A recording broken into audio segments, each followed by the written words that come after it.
Welcome to American Education FM, everybody. I'm Dr. Sean Brooks. Ladies and gentlemen, welcome back. I'll start here very quickly. There's a post over here on X which sort of ties into something that I read in the past, but this is from the Truth Harmonist, and they posted it on June 7th. And you can, again, bounce over there and check it out for yourself if you're interested. I'm not going to read through the whole thing. It's a rather long thread, but it does go through the history of us, of course, becoming a sovereign nation, what that means, and they basically tie in the UFC Freedom 250 fight taking place, I believe, on June 14th, and how essentially this is a significant event in the center of control, so to speak, of course, being on White House grounds, and that an event like this with public participation has to take place from a procedural standpoint in order for us to again become a sovereign nation. It's an interesting thread. Again, like I said, I'm not going to read through the whole thing, but I will make mention of just kind of the beginning and the end here. They said the people's consent to the new American order, that UFC Freedom 250 is a major event taking place on the White House South Lawn. At first glance, a cage fight at the White House may seem like an odd addition to America's 250th anniversary celebrations. In reality, it's a profound public ceremony that provides the legal mechanism for the full implementation of the new American order, the restoration of national sovereignty under the law of the land and God's jurisdiction.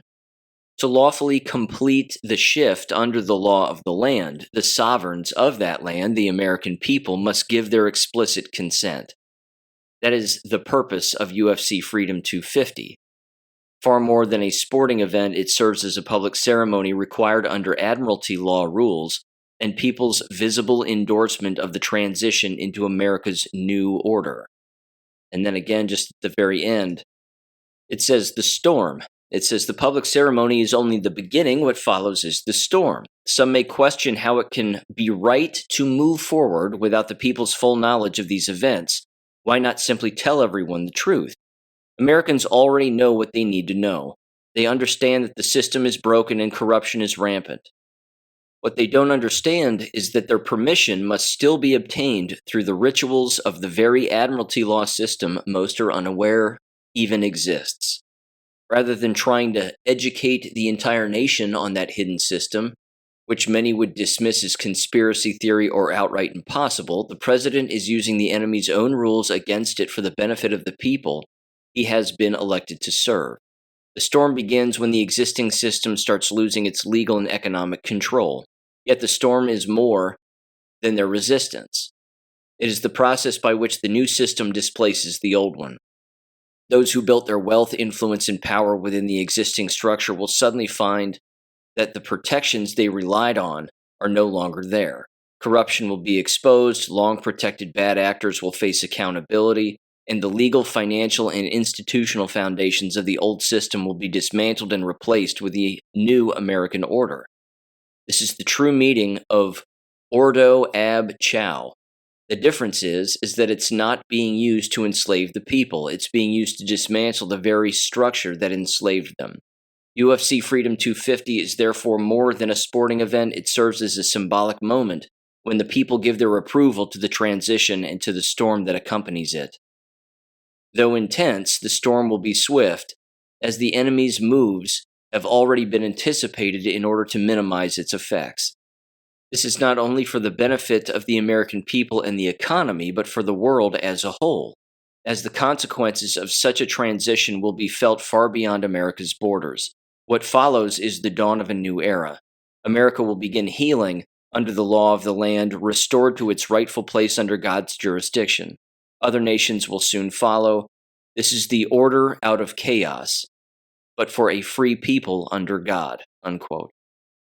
Now, there are people, again, responding to this, of course, on X and social media, and they have good responses. In fact, one of them, which is rather odd and seems rather strange, is that behind the octagon, basically on a stage, so to speak, they have the emergency broadcast system sort of rainbow screen colors on this giant billboard. Again, it's on a giant screen, and it's just back there, and again, it seems completely out of place.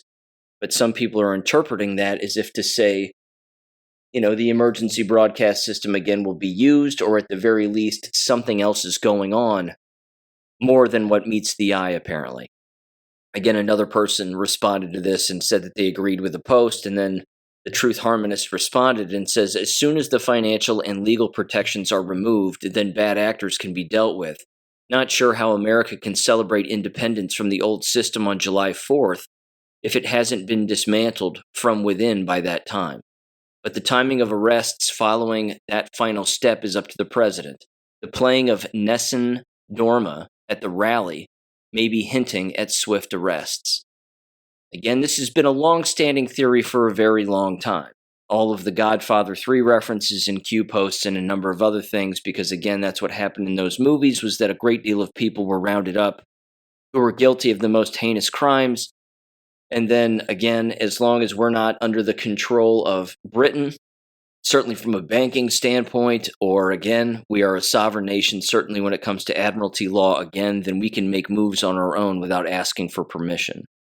And I think, unfortunately, that's been something that's been going on for a very long time. But again, time will tell on all of this. So I'll just kind of leave it at that. Again, I'm not going to go so far as to say it's hopium. I mean, I think it's beyond plausible that things like this could occur. But the fatigue that exists with Americans when it comes to fraud, corruption, our judicial system, fake law enforcement, all of it, is overwhelming. And I think, again, it's reached a peak here. And I think part of that is its own psychological operation to a great extent.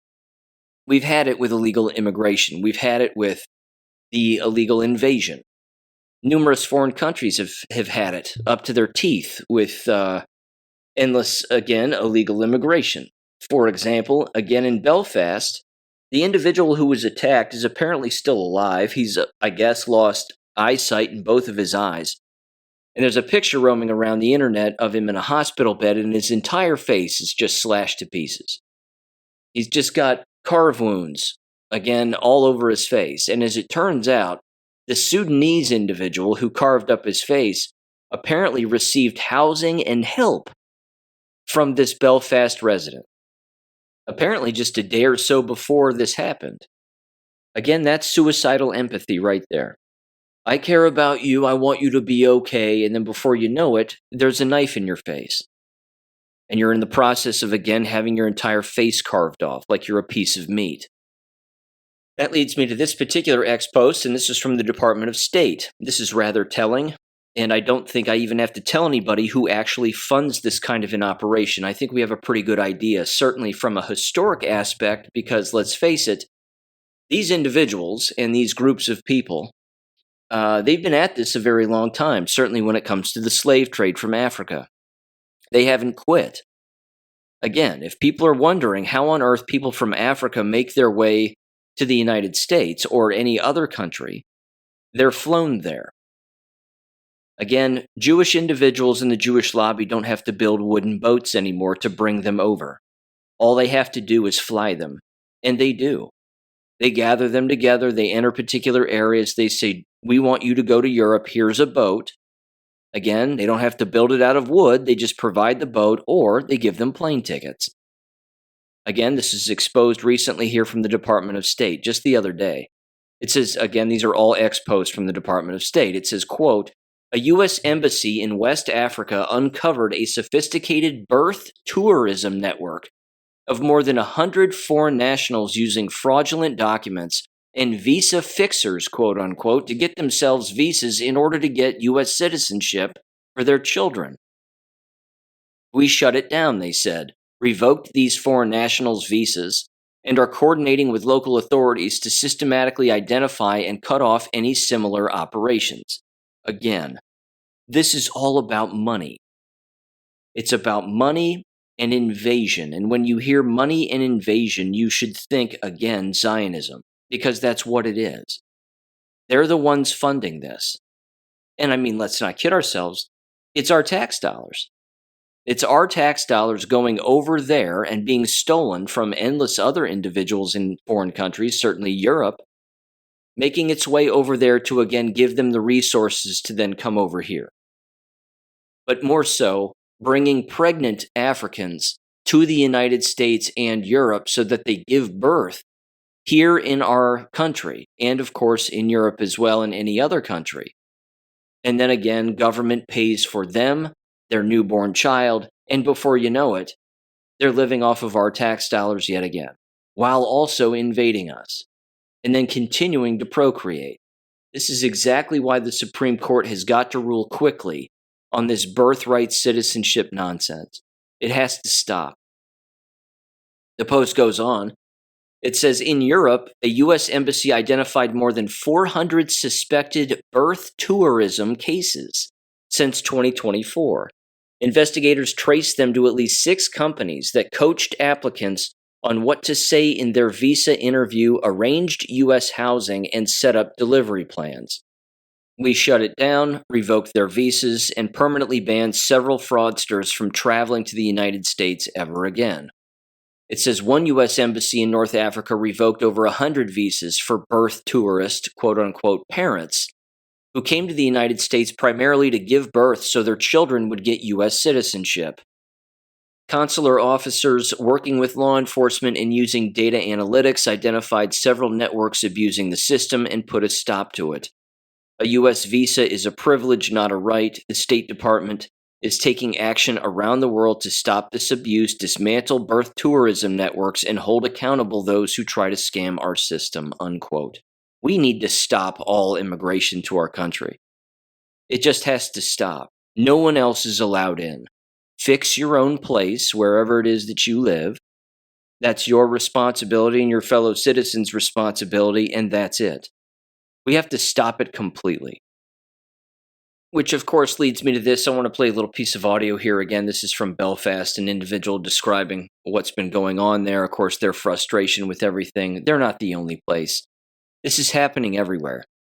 And it's been happening everywhere. Again, it's summertime, and it reaches a pitch usually every summer around this time. It's not unusual. But again, if it's being used, certainly on social media, to raise people's awareness and shake them out of the trance that they're in and actually believing that all of this illegality from illegal aliens and certainly, again, brown individuals against whites is okay, then that's, again, I mean, that's fine. It's fine that it's waking people up, and it certainly is, and it's mobilizing people, and again, that's a good thing too. But people have to understand that the very things that they claim to support, if those things, those policies, those people, those procedures, whatever it is, those cultures, quote unquote, all that diversity, if all that diversity showed up on their front doorstep, they would slam the door in diversity's face. If diversity asked for something from them, a Democrat, liberal, whomever, wouldn't give them bubkiss. They wouldn't give them anything. This has been proven time and time again when you have individuals on the streets with microphones, and they've again gone around specifically like No Kings rallies and all these other left-wing lunatic get-togethers that they have. They love parades, God knows why. But they walk up to them and they openly say, hey, look, are you all for immigration and diversifying our country? And they'll say yes. And they'll say, well, great. I happen to have an illegal African right here, and they need a place to live. Can you please open up your house for them, or at least, again, give them a spare room if you have one? They also have a tent. So if you have a backyard, would you mind, again, allowing them to pitch their tent in your backyard? Every single time, a leftist will say no.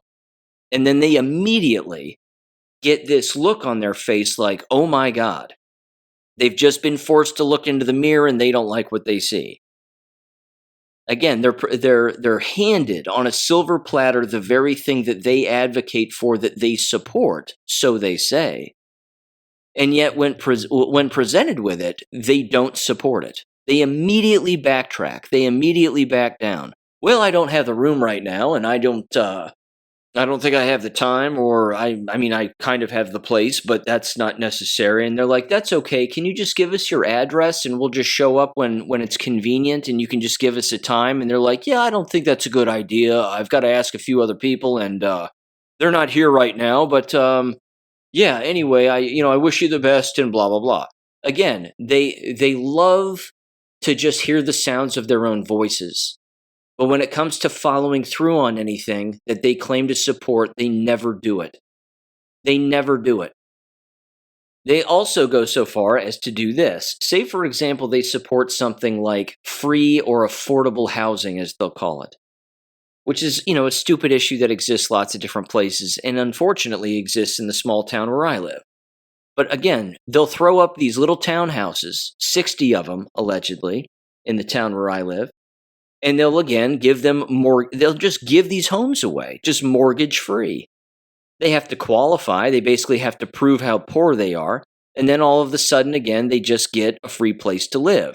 They might even be an illegal alien. But when the consequences of doing such a thing back up on the very policymakers who allowed it in the first place, they never admit wrongdoing. It never happens. So here's audio of a Belfast resident, again, sounding off on a lot of this. And again, he's right. It's taken these people long enough, but at least, again, he's come to his senses, and so have endless other people. Again, the fatigue is strong here, so give him a listen in 3, 2, 1. Morning, Jez. On my way to work, as normal. Listening to you talk about the thing that happened in Belfast last night, all the unrest. Well, yes, rightly, you shouldn't condone what happened. What else have people got to do? They're not listening. The political class are not listening. These people who are coming over here illegally, they're rapists, terrorists. They're coming over here. It's literally like putting a wolf in a sheep field. You are giving them a target-rich environment. You haven't vetted them. You've done nothing. All you've done is dump them in a place where they can wreak havoc. Where they come from, guess what? There's no law. If they can do literally whatever they like. They come over here. There's lawyers, of course, taxpayer funded. They get a nice cushy home. Running water, Sky TV, gym memberships, bus passes. They can literally go where they want and create havoc. And when they do, the people that foisted them upon us, guess what? They say, don't get upset. Don't do anything. Don't go out and cause unrest. Well, I'll tell you what, mate. Stop reaping, then you might not have to sow it. Because this country is absolutely on the edge. They cannot take much more of people getting stabbed, raped, blown up. You name it, you've foisted it upon us for the last 25, 30 years. Ever since Blair said, I'm going to rub your noses in it. Well, guess what? What goes round comes round. And I think the political class have got a very, very, very big smack on the nose coming. My apologies, he wasn't a Belfast resident, just a member of the UK. Either way, calling into a radio show or a talk show. And he's not wrong, again. The problem is that marching around and burning your own property, as it gets people's attention, I guess. And of course, they're burning illegal immigrants and illegal invaders, I should say. They're burning their automobiles and they're burning where they live. This has been repeated throughout history time and time again. So it's not like I'm against it. I mean, get rid of them. And again, if a lot of them self-deport because they're afraid of what's going to happen to them, then mission accomplished. That's a good thing. The citizens have to go after politicians. That's the real issue here. And unfortunately, politicians are using the police on the streets of Belfast and endless other places. I mean, we've been seeing it for, my God, decades, I would say, if not longer than that. Certainly, again, here in the United States for a variety of political reasons. But of course, certainly during the 2020 COVID lie, we saw that out in force when it came to police departments all across the world, tyrannizing their own citizens. But the police departments, again, are a weaponization arm of politicians, which means, again, the citizens either have to start going after police officers or they have to go after politicians. Again, I'm not advocating for violence. I'm simply saying that if they show up to be violent toward you, you have to defend yourself. That's all. That has to happen. But again, like I said in the last episode, and it's unfortunate, is you have a bunch of people just holding up their cell phones watching their fellow citizens get illegally arrested by police, certainly after moments like this. Put down your cell phone and go grab the person away from the police. Get numbers. Go again. Remind the police, and it's more than just shouting at them and pointing at them and yelling the word shame. You have the numbers. You outnumber the police department. You outnumber politicians. This is where, again, we really haven't seen a massive revolution like that, ever. It's never happened. We've seen parades like they do in the UK almost every year with Tommy Robinson. Yeah, we had a nice parade, mate. Wasn't it great? And it's like, stop it. You're having a parade. I see millions of people. I see an army. I see a full-blown army take over your country, but they don't. They have a parade, and then they just go back to living the way that they were living. A point that somebody else made, which is true, and I believe Outcast from the Dangerous Info podcast sent me this particular audio clip, and I've played the woman before in the war videos where she breaks down the companies and the financial ties to a lot of corruption that exists regarding a number of different subjects. But she openly says, or it was either her or somebody else, they openly said, if you don't go after the politicians in the police departments, and if you don't, again, take them over, overrun them, or whatever, if you don't take over your country, period, what's going to end up happening is your government is going to weaponize their camera systems against you. And they're going to start, again, finding out who you are, identifying you, doxing you, and then coming and arresting you and saying, well, we saw you at a rally and you were engaging in violence, or you were next to people who were engaging in violence, so now it's time for you to go to jail. And then they'll send you to jail. I mean, the choices here, ladies and gentlemen, are becoming very minimal as to what people can do these days. Certainly when it comes to the major issue, again, of being invaded. And then, of course, here in America, most recently with the Carmelo Anthony ruling, where, of course, he was found guilty of murder, 35 years in jail, but available for parole in 17 years. Again, there shouldn't be parole. It should be 35 years, no eligible parole, or it should theoretically be the death penalty. That's what it should have been, in my opinion. It has to be an eye for an eye society. This is the society that we need to have here. If it's an open and shut case of murder, then, well, get on with it. I mean, let's move things forward here quickly so that the taxpayers aren't having to pay for it. Now, I think Carmelo Anthony's going to be in deep trouble when he goes to the prison that he's going to, because apparently the Aryan Nation is in charge of that particular prison, or at the very least, they dominate it. So are there race wars within prisons? Of course there are. Again, these are the consequences of people's actions. I don't know what else to say. But again, outside of that entire trial, you talk about a giant psychological operation too. You had endless people, again, not learning. Endless low IQ individuals, I should say, even, again, on so-called both sides, if you want to put it that way. Individuals openly saying that he didn't kill anybody. They actually believe that. They were again, repeating and reporting that they believe that he didn't kill anyone, that he wasn't guilty, that it was self-defense, he was standing his ground, and blah, blah, blah. I'm not going to go through the entire case because it's not worth it. Everybody knew that it was murder from the word go. Everybody knew. But that doesn't stop the low IQ individuals from saying, well, he didn't have this coming and he's just a baby and he was protecting himself and the system's racist and so on and so on. Again, individuals were there who were white, who were walking around with their camera phones, and they're basically going, can you believe these people? Can you believe what these people are actually saying?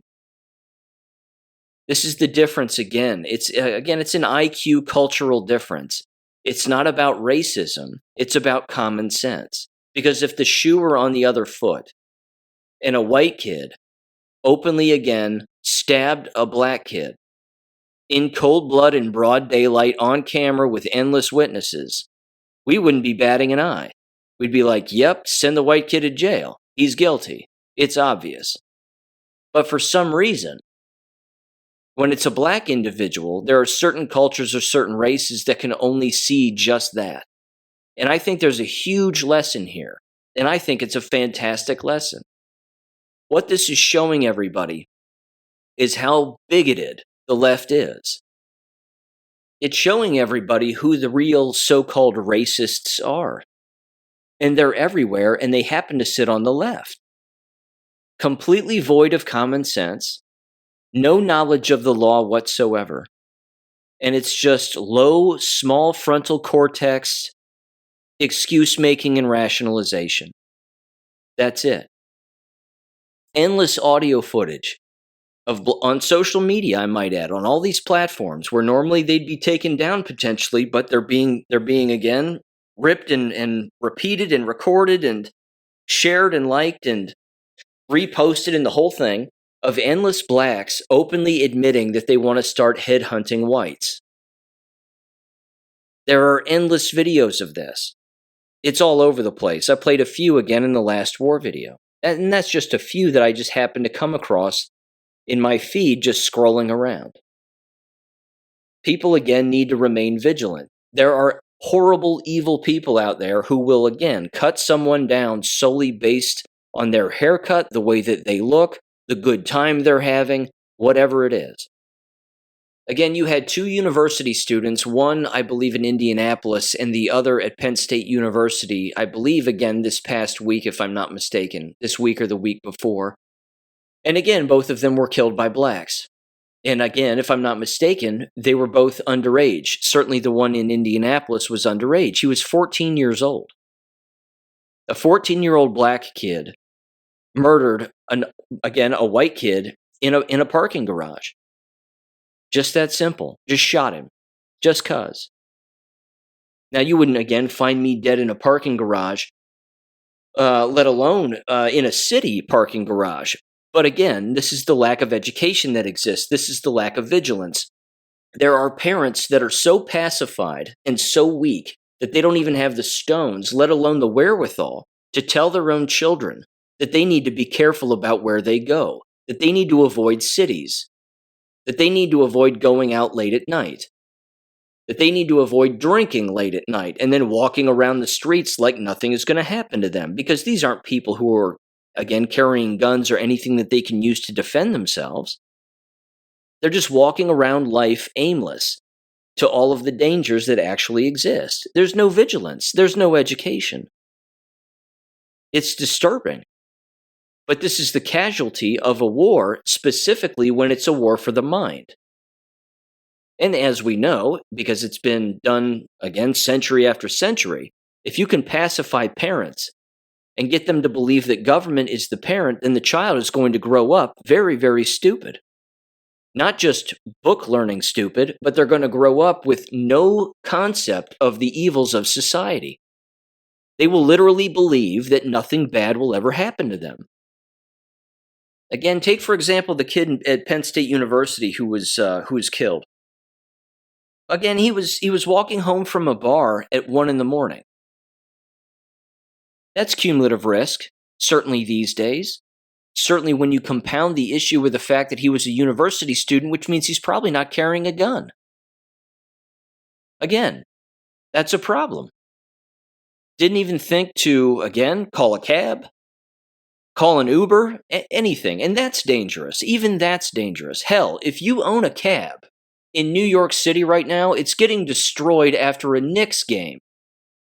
Have you, have you seen this footage? Every time the Knicks win or lose, the blacks hit the streets and vandalize everything in sight.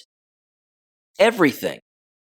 They vandalize human beings, their clothes, cop cars, street signs, street lamps, cabs, you name it. They're jumping on everything. And this is condoned. No one on the news.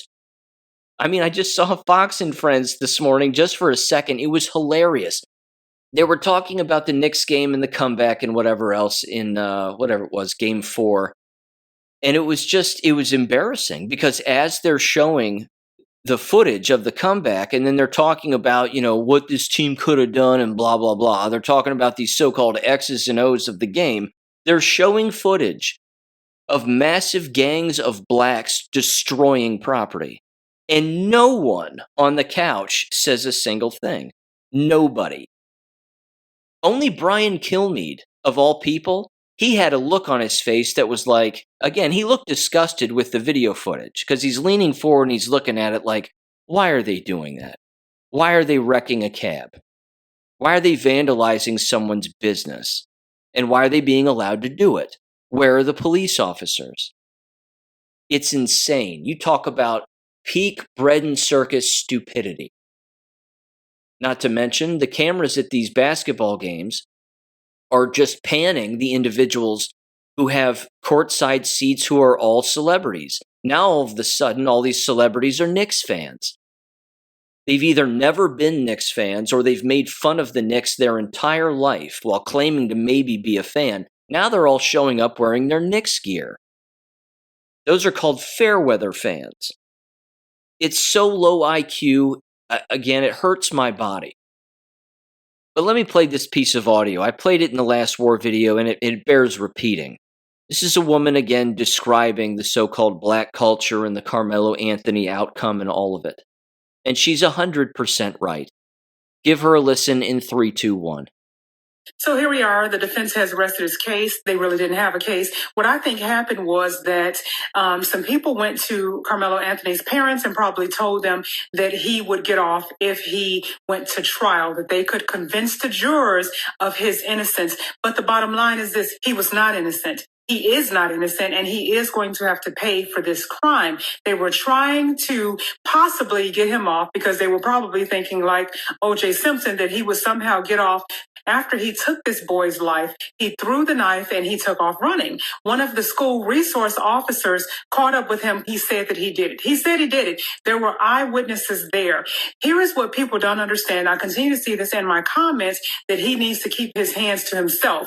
Well, black folks, you can't have rules for me and not for thee. Because if your child touched someone or pushed them, shoved them, punched them, whatever, and they stabbed them in the chest and they lost their life, you would not think that this was fair. But you think it's fair regarding Austin because he's white. Do you know why you think that? It's because you are jealous of white people. You have been told since you were children that they had advantage over you. So you have watched a lot of white people live a good life, and you think that it is time for them to suffer because of your suffering. But what you don't understand is that your suffering is because of you. If you renew your own mind, and if you got in your head that if God is for you, that no man can stand against you, you could have the same thing that you believe that white people have that you don't have. Do you not understand that there are also white folks that can't find jobs, that there are white people that are on food stamps and everything else? Most of the white people that I talk to don't even know about this imaginary race war or this hatred that they have towards us. You've been told that. So now anytime a case comes up where it's a black person that has done wrong to someone white, you guys do a knee jerk and you side with the black person because you think that finally they are getting their payback. You need to fix your heart. It's something wrong with you. His parents had no wisdom. This is why they blew all the money that was raised in that GoFundMe. If they had any wisdom, as soon as the school called and told them what happened, they would tell him, you need to plead guilty. Don't even take this to trial. Don't put the Metcalfs through any more pain because their son was taken. Where is the compassion for the Metcalf family? There has been none. It's almost like they are being assaulted every single day because of a tragedy that happened to their son. The parents, instead of exercising wisdom and saying, hey, plead to manslaughter because you did it. But instead, you wanted to take it to trial because you thought that he would be able to get off. There is no way he's going to get off. If he did, it would be a travesty. A complete travesty and miscarriage of justice, considering that people have seen what happened. He said he did it.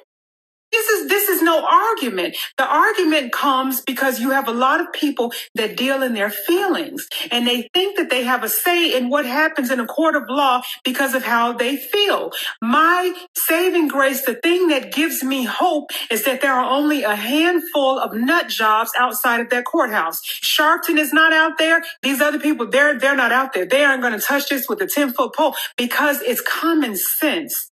At some point, I get it. They are race hustlers. This is how they are paid. But at some point, you have to look at this thing and say, no. Wrong is wrong. We have to get past this. Some healing needs to occur, and it's going to occur after this case is finished and we can go ahead and move on with our lives. Now, I don't care how much you guys call me names and everything else. I'm going to always stand with what's right, and I'm going to tell the truth. And this is the honest to God truth. You guys think this is okay, but had that been a white boy that would have stabbed a black kid, y'all would be screaming and crying for justice. You would have burned down your own house by now. You would be crumpled up on the lawn crying out for justice, but you don't think Austin deserves justice. That is because of uneven scales. You are not able to judge rightly. because you have no righteousness in you.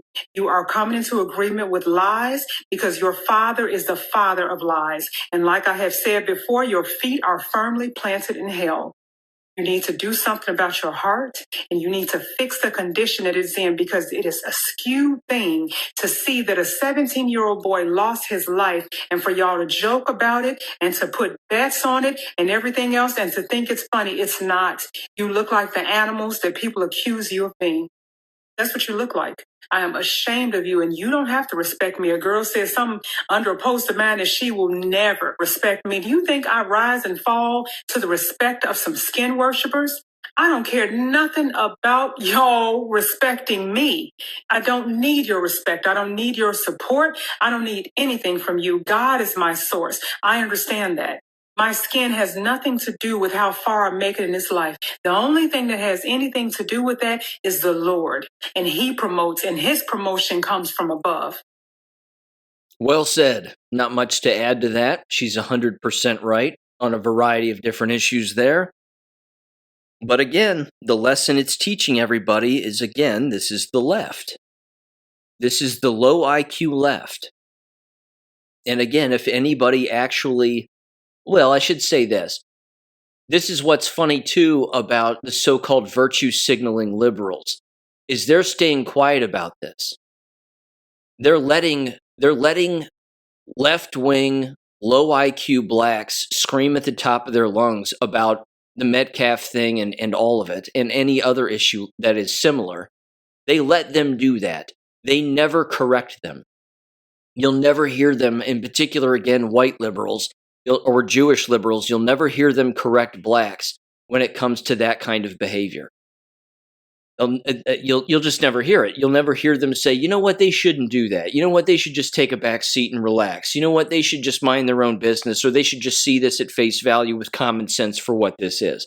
They'll never do that because they view blacks as being their pet, that they claim to help them all of the time, and they're the downtrodden, and we have to give them a hand up and a hand out, and we need to do this and we need to do that. Do you see exactly how this slides right into the education system in our entire country? Because our entire education, quote unquote, system runs on that poison, that social engineer poison. It's that entire mentality. Leave no child left behind. Let's help everybody. Everybody gets a trophy. Everybody gets a passing grade. We don't give out zeros. There's no accountability. Let's just make excuses. Let's delete discipline referrals, expel no one. And no one's guilty of anything. They just have needs, quote unquote. There's more that needs to be done. Let's give them more paperwork. 504 this, IEP that, special education this, blah, blah, blah. You can't just look at somebody and call them low IQ and say, what was the last nonfiction book you read? And then watch them bleed from the nose because they don't know what the word nonfiction means, let alone book, let alone read one, regardless of race. This is a huge, huge problem, but you can't fix it. Let me give you another example of how you can't fix this. In particular, again, the whole social engineering stuff, because it infects everybody. Again, regardless of race, I'll prove it right now. I was also watching Fox and Friends. Again, my apologies for watching Fox and Friends the other morning, but I was watching it because I just wanted to see what some of these idiots were going to say. And sure enough, they decided to run a little segment having to do with the congressional hearing that took place just the other day this week regarding Loudoun County, Virginia. Their superintendent was testifying in front of a House committee. The superintendent of the San Francisco City Schools, and the same thing with the CEO of the the Chicago public school system. There we go. And as you would expect, they were being raked over the coals for their transgender policies and not telling parents when the school system is transitioning their kid and blah, blah, blah. The panel that they had, though, on Fox and Friends were two separate individuals. One of them, I believe, lived in the San Francisco area. He was a father, and he pulled his kids out of the entire school system, homeschooled them, or had their kids homeschool themselves, because as I've said before, if you can read and write, you can teach yourself. You don't need government by any stretch of the imagination, let alone some moron at the front of the room who thinks they know what they're talking about, explaining something to you. But either way, he pulled his kids out. And again, the transitioning, brainwashing nonsense had a great deal to do with it, if it wasn't the entire COVID lie, among other things. Then they were talking with a white female conservative who apparently, again, certainly has money, was living in what appeared to be a nice house over the Zoom call there. And again, she was openly talking about how she's had, quote unquote, very hard conversations with her daughter about going to school and what's going to happen and the kinds of things that she's likely to see. And then she openly says, we moved here to Loudoun County because this school system used to be one of the best in the nation, and blah, blah, blah. Well, we don't homeschool, but I'm fighting for the freedom of my children within these school systems, and I'm fighting for the freedom of other children and all 48,000 and however many students actually attend that school district. That was the part that I immediately said to myself, those are two polar opposites of ways that people would react to the same problem. Again, seemingly both conservative individuals, but one is a male who yanked his kids out at the word go, and then the other is a female who's like, I think I can change it from the inside, that if I write emails and get on social media and complain a lot, I'll make a difference. Again, she's not pulling her own children out of the corrupt school system, but she's advocating other people to do it? Or is she actually advocating for more parents to just yell, scream, and shout at the school system, assuming that they'll change? They won't change. These people will not change. This is a mind virus that exists within these people where they actually believe that transitioning someone and then normalizing that insanity, because again, the people who transition children sexually, either through chemical castration, engaging in transvestite behaviors, dressing them up like girls when they're not, letting them grow their hair long when they shouldn't, wear makeup when they shouldn't, those parents and those adults belong in mental institutions because they're retarded. The same thing is true with the school teachers themselves and the administrators. But when everybody up that so-called chain of command all allows for that kind of behavior, people to shit in litter boxes in the bathroom because they're pretending to be a cat, people, again, pretending to be a woman or a boy when they're not, use whatever bathroom they choose depending on how they feel that particular day, let alone chemical castration at the hands of doctors. When people allow this to happen, they're all mentally ill. You can't fix that with a social media post, a phone call, or a speech at a school board meeting. You can't. Your lack of participation is what bankrupts them. That's it. I've said it a gazillion times here. You know that. I'll keep saying it. The lack of participation is the only way you win, because it's not a fight you're going to win. So you can fight it, I suppose, but don't have your children actually watch it and experience it and have to deal with it on a day in and day out basis. And then every single day they come home from one of these mental institutions, you look at them and you say, okay, how bad was it today? What illegality and insanity did you witness today? Because then you're normalizing that insanity, whether you know it or not, in the eyes and the minds of your own youth and your own children. That's the biggest problem. So again, you have to leave those environments for the mentally ill, the physically handicapped, and the low IQ. It's the only way. Just leave it for them. Again, I would put it like this. I would compare it to like an amusement park or a circus. When you look at the whole of a population, the vast majority of a population never attends a circus and never attends an amusement park. Why is that? Because there are too many games being played. There's too much diversity, quote unquote, very few rules, very few manners, terrible food, although some of it's delicious, let's not kid ourselves. And at the same time, it's just a very repetitive activity that never seems to change. That's the school system in a nutshell. It's the same thing. Too much diversity, shitty food, repetition that's unnecessary. They try to make it look like it's inviting, but it really isn't. It smells like shit. And then that's kind of it. And then everybody pats themselves on the back when they're done at finally attending, like they've actually accomplished something. Now, this is interesting too, and I want to read this. This was, again, a text message I got from Cicely Hellickson. She mentioned this particular little backstory here regarding her family. In a school district in Denver called the Cherry Creek Schools Educational Services Center, or just Cherry Creek Schools in general. But there's an interesting avenue here, which is that there are people who do run schools who understand about a great deal of this. They understand, again, about all of these problems. They understand, again, that when you bring in illegal aliens or you bring in individuals, again, who don't have a work ethic or they don't want to learn, they aren't polite, etc., then they're going to bring down the people around them.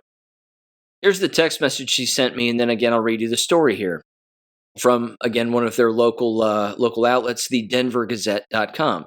She said the following. She said, quote, "When my dad was entering high school after they moved to Denver in the mid-'70s, they lived in the Cherry Creek district, which is generally wealthy.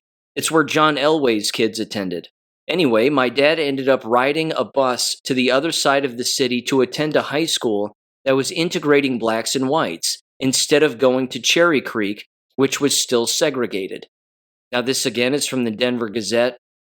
As of June 8th, it was titled, "Trump Administration Investigates Cherry Creek School District for Alleged Racial Discrimination." It says the U.S. Department of Education opened an investigation into Cherry Creek School District on Monday over allegations of racial discrimination.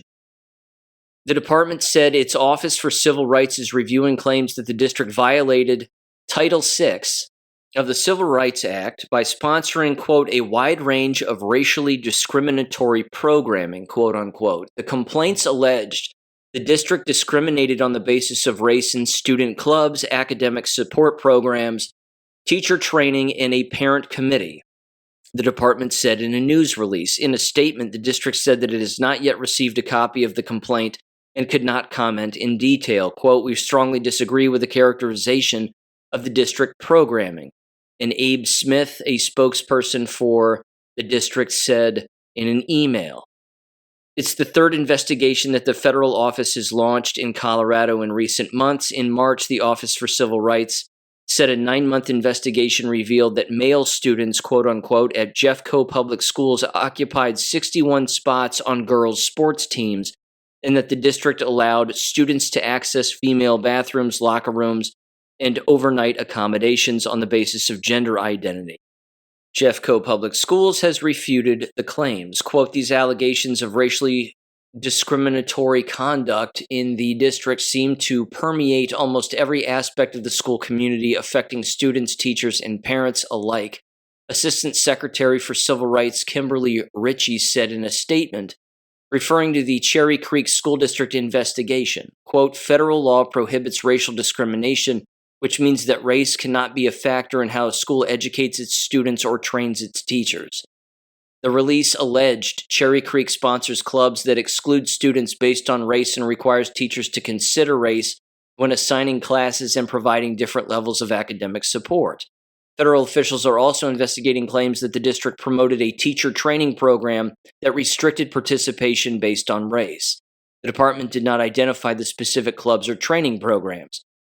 Additionally, the Office for Civil Rights is reviewing the district's Voices of Color Committee, which the department alleged grants preferential access and participation based on race. Okay. See, it was starting to sound like it could have been racially discriminating against blacks, but as it turns out, that's not the case. They're racially discriminating against whites. The department further alleged that the district promoted a training program for educators which teaches that, quote, "the United States was founded on white supremacy," and there you have it, and categorizes individuals as oppressors and oppressed based only on their skin color. The investigation follows other federal action involving Colorado's school districts. It says last week the Department of Education threatened to pull the funding from Jefferson County Public Schools over its policies regarding transgender students, and last year the federal office alleged Denver Public Schools violated federal law by converting a girls' restroom into a all-gender facility, unquote. Okay. Me personally, I only have one story regarding Denver and their education system. When I got out of graduate school, I applied for a job out there.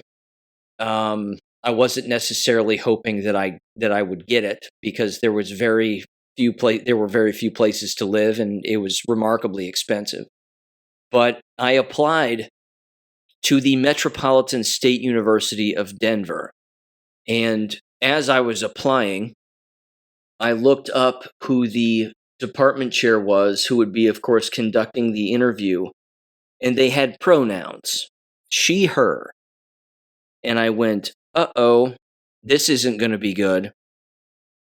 So they scheduled the interview, and it was probably the fastest interview that I've ever had. I want to say it lasted maybe 10 minutes tops. It was pretty evident they weren't interested in me. I was not interested in them. We made it occur rather quickly. That way they could at least say that they interviewed candidates from outside of the state, and that would solidify their search requirements, I suppose. But again, the entire place is a liberal hellhole. There's no way around it. So fortunately, that didn't work out. Again, didn't really want it to work out, but there you go. It's through and through. It's through every institution. And the mind virus is absolutely massive. Now, I wanted to mention this too. It seemed a bit confusing to me, but I had to look up the specifics of some of this and see exactly what this was all about. The First Lady of the United States had a Presidential AI Challenge National Champion Award ceremony the other day on June 9th. And apparently, again, it was the inaugural Presidential AI Challenge, a K12 competition launched in 2025 where students developed AI-powered projects to solve real-world problems in areas like education, bullying prevention, public safety, urban issues, and accessibility. And over 20,000 students from all 50 states, Washington, D.C., Puerto Rico, and U.S. schools abroad participated, submitting more than 2,500 entries. Here were some of the winners. At the elementary school level, there was an application that apparently they created using artificial intelligence called Homework Helper that was based out of Alcoa Intermediate School in Tennessee. And then something that was called Friend Zone Chatbot for bullying prevention in Virginia, Aldie, Virginia. Then middle school, they had apparently a program called Skill Up. Not sure exactly what all of these are. That was based out of Washington State, and an AI tool to detect urban blight using Street View images in Jacksonville, Florida. And then at the high school level, computer vision for hotel room identification in criminal investigations. That was out of Pennsylvania. And then a project called IRIS, I-R-I-S, a low-cost AI navigation aid for the visually impaired, also out of Pennsylvania. Again, I'm not against it. I mean, that's fine if they want to have the pomp and circumstance and an AI use competition to build something and be innovative. I'm all for it. I've said this years ago. I wish that students would use artificial intelligence to go after their school teachers and hold the districts accountable for which they still attend. If they see something, then they should should use AI to look up what exactly it is that's going on and see whether or not it violates policy, see whether or not it violates a teacher's contract, hold the teacher accountable, hold the administrator accountable. This is how you can weaponize artificial intelligence against an entire school district. And not to mention, if they really did that, instead of just creating some online database where people can anonymously bully report, which is so cliche and it's beyond drawn out and it's not even a new thing. I'm not claiming that that's what one of these programs was. I don't know exactly what it was and what it entailed. But even so, if they actually did that, you would see school districts get rid of artificial intelligence and laptop computers on a one-to-one basis with students in the blink of an eye. They've already gotten rid of cell phones because they don't want students recording illegality. They'll take away artificial intelligence and access to computers if they find out that students are using it to actually look up the law and look up the contractual obligations and the codes of conduct of educators and administrators within the business, in particular when they do something that seems untoward.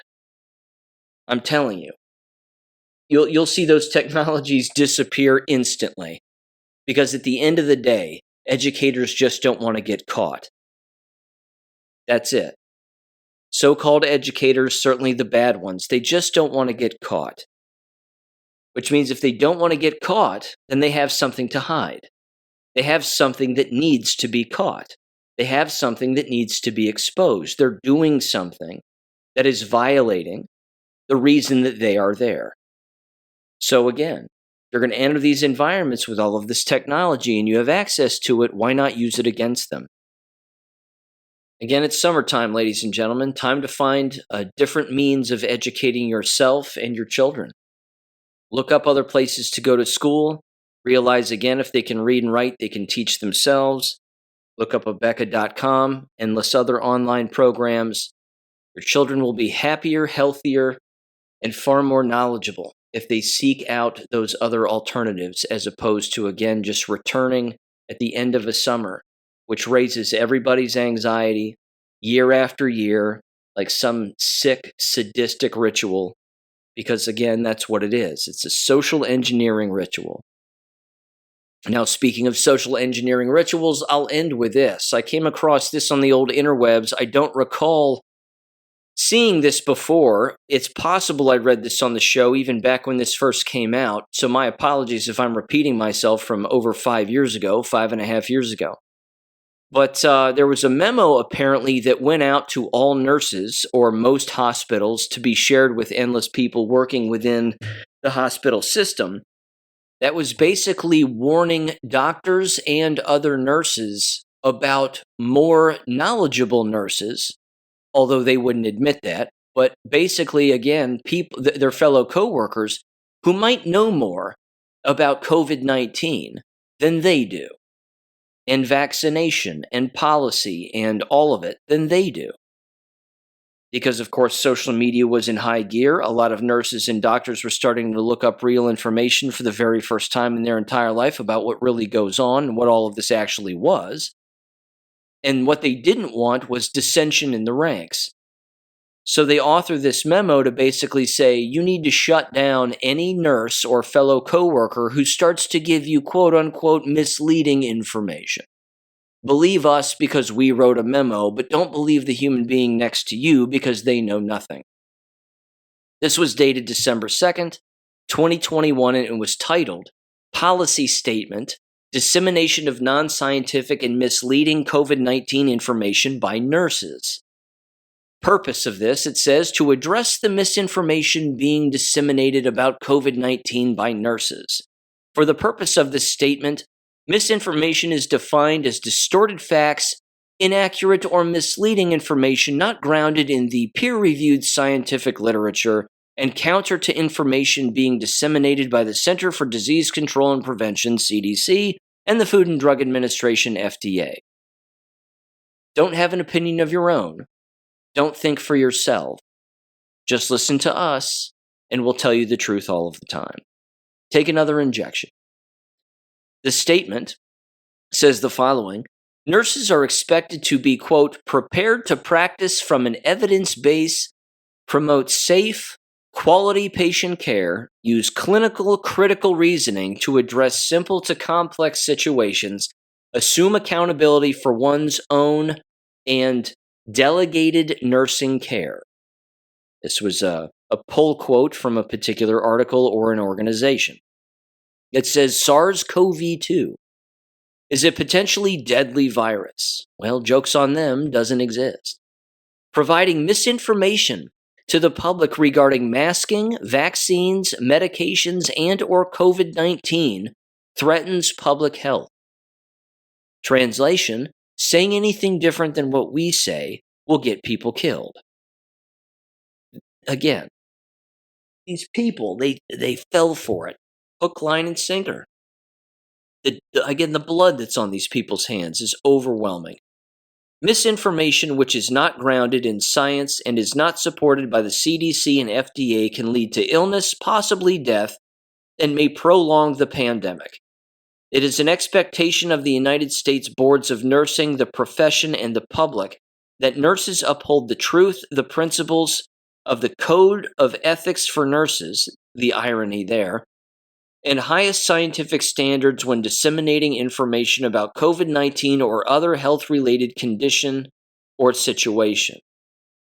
It wraps up and says, when identifying themselves by their profession, nurses are professionally accountable for the information they provide to the public.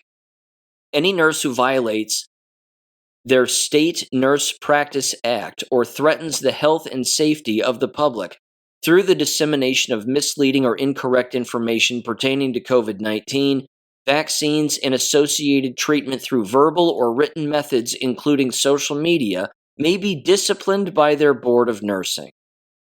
Nurses are urged to recognize that dissemination of misinformation not only jeopardizes the health and well-being of the public, but may place their license and career in jeopardy as well.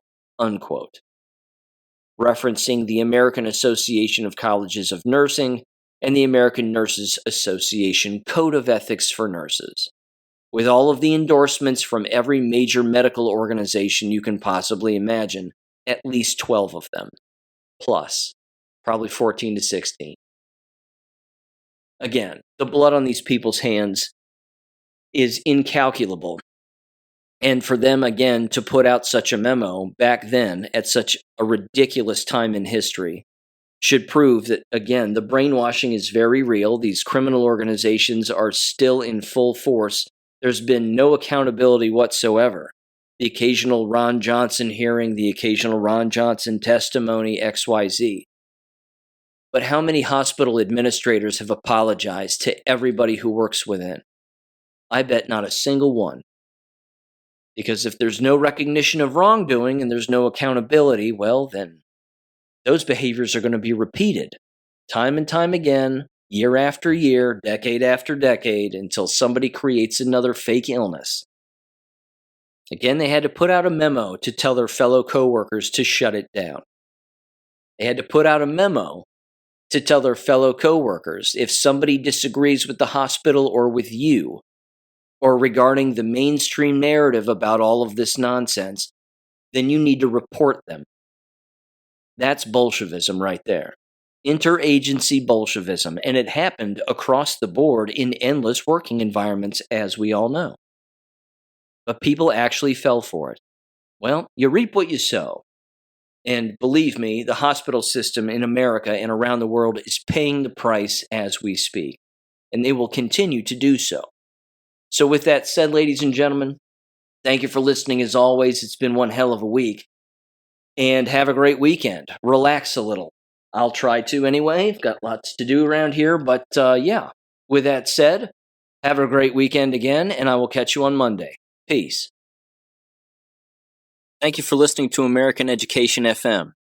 Make sure and check out AmericanEducationFM.com for more information. Take care and God bless.